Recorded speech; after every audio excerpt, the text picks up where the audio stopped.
Have you ever bought a new camera despite the fact that you own a number of cameras that you don't use, and then you feel bad about it and you call it gear acquisition syndrome in comments on YouTube, and you laugh and joke about it, but deep down you feel terrible and everyone hates you? You might want to watch this video. I'm going to talk about why gear acquisition syndrome doesn't really exist. I'm going to explain why I think that, in my opinion, it doesn't really exist. And I want to talk about the LEICA Q. And that's pretty much it. I've had this for a year and I just want to give you my thoughts and impressions and show you some sample photos I've taken with it. So that's all coming up next. Stay tuned.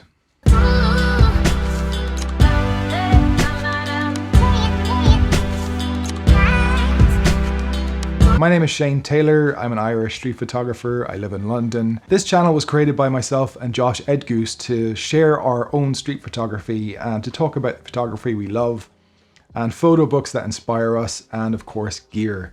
Before we get into the video, I just want to quickly thank our new sponsor, MPB. MPB is the world's largest online platform for used photo and video kit. They buy over 20,000 cameras and lenses every month from visual storytellers around the world, making kit more accessible and affordable for everyone. Trade in for the kit you want. From camera bodies and lenses to filters and accessories, they've got what you need for the work you want to create. So let's start with my thoughts on the LEICA Q, and then I'll get into the whole gear acquisition syndrome stuff after that. After using this for a year, I just want to kind of break it down into a couple of different points that I really like about this camera. So first of all is the lens. I was very impressed by this lens when I first bought the camera, and I'm even more impressed now after using it for a year and taking thousands of photos with it. It never lets me down. It's very unusual for a wide angle lens because there's no chromatic aberration, there is no vignetting, there is no distortion, even when you shoot it wide open. Also, this sensor is something that really pairs well with this lens because this lens can resolve so much detail that you really need a good sensor to go with it, and the sensor in this is top class. It's a full frame 24 megapixel sensor, and it resolves a ton of detail, and there's a ton of dynamic range in the files when you get them into Lightroom.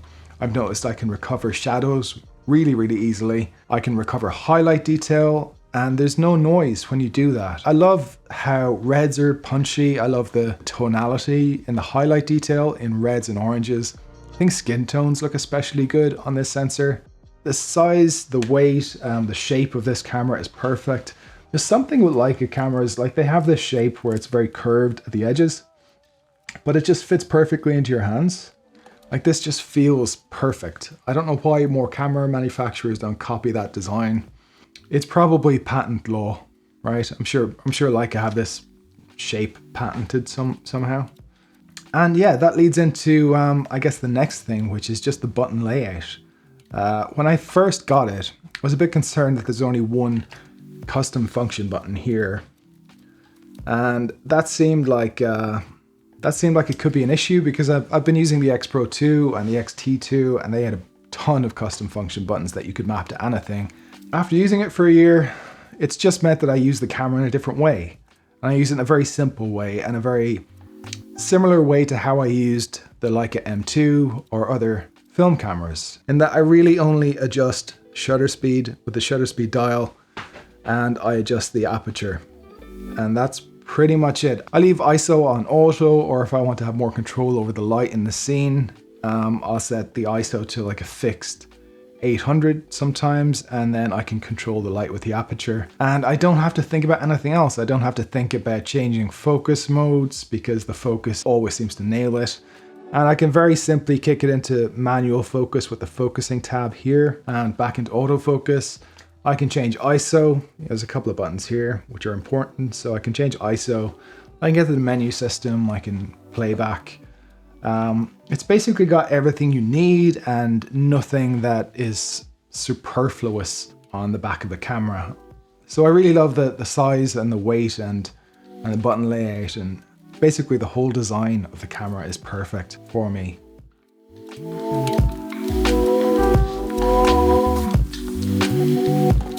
Okay, so before I go, let's talk about gear acquisition syndrome and why you shouldn't really feel bad about it, because it took me a long time to find the LEICA Q.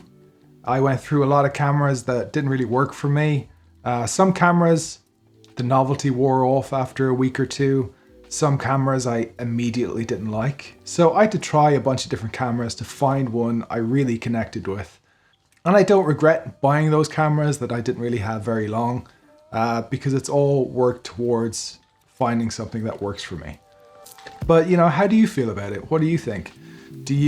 Have you ever felt this in the past, or do you think it's ridiculous to feel that way? Do you think that you should only have one camera and one lens and you should just operate with that for years and years until you learn the ropes of photography, and sort of earn that experience?